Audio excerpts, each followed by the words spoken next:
தனியா படிச்சா ஏறவில்லை, துணை நீ இருந்தா போதும் புள்ள.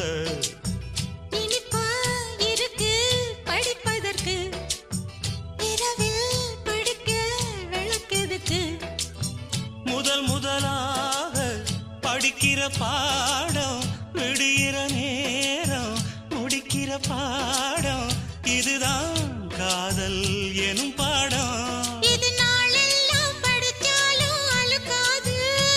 அடி நமக்கிந்த புது பாடம் சலிக்காதம்மா, பள்ளிக்கூடம் போகலாமா, அதுக்கு புத்தகத்தை வாங்கலாமா.